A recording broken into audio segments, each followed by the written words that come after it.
Today, we're going to jump into one of the most powerful scriptures out there for when you're dealing with fear and uncertainty, and that's Psalm 27. It's just this incredible expression of trust that's both a bold, powerful declaration of faith and, at the same time, an honest, raw cry for help. This devotional explainer comes to you from the You Need Faith in Jesus team, and we are so glad you're here with us to spend some time reflecting on this. So before we really dive in, I want to ask you something. Think about it for a second. When life feels like a battle, when opposition is just coming at you from all sides, what's your first instinct? Really, where do you turn for safety? David, who wrote this psalm, he gives us a really powerful answer. What's amazing is how this psalm starts. It doesn't open with a plea or a cry for help. Nope. It kicks off with one of the most confident declarations of faith in the entire Bible. It basically puts God forward as the only solution to fear. Just look at how David stacks these three incredible descriptions of God. First, God is his light. He just gets rid of the darkness, the confusion, the despair. Second, he is his salvation, the one who rescues him from any and every danger. And third, he is the strength or the stronghold of his life, basically a secure fortress. So with God covering all those bases, the questions, whom shall I fear and of whom shall I be afraid, they're not even real questions anymore, are they? Fear literally has no place to stand. And this right here, this is the bedrock of David's confidence. Notice he doesn't say if an army comes against me, he says though. He is fully expecting threats, he's expecting opposition. So his confidence isn't based on having a peaceful, easy life. It's based on the overwhelming presence and power of God right in the middle of the conflict. And that's the real key, isn't it? Faith isn't the absence of trouble, it's the presence of God in it. So, you gotta ask, where does this kind of incredible, fearless confidence even come from? Well, David reveals the one core desire that fuels it all. It's this single focus that just changes everything for him. This is it. This is the secret sauce. David's number one priority, the one thing he seeks more than anything else, is just a constant, close relationship with God.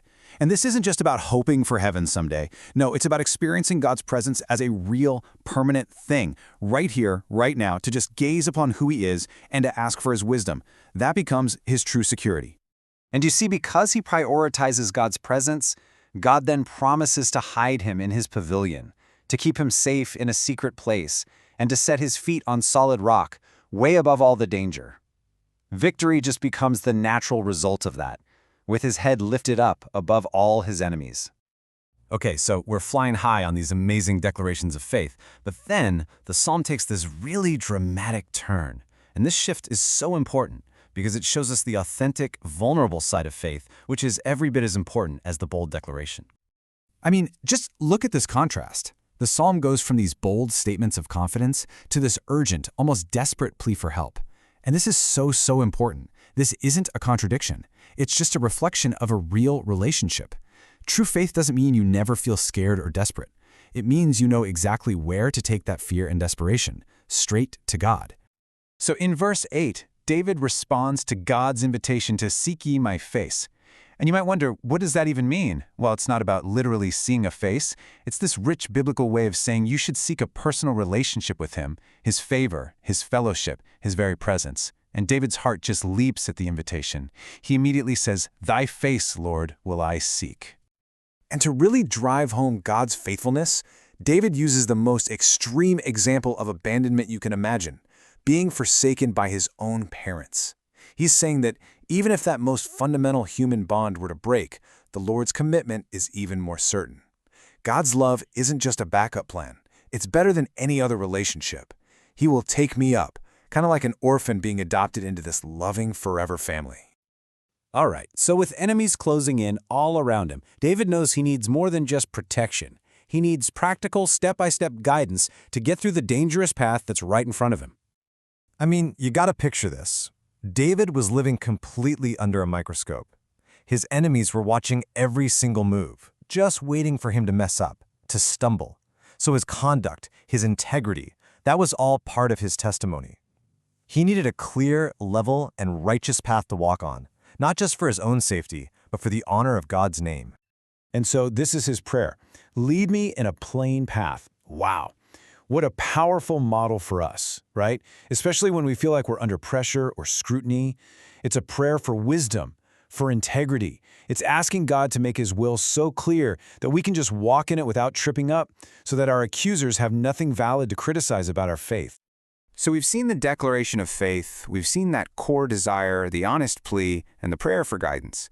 Now, the psalm wraps up with its final, most powerful instruction on how to actually endure all this.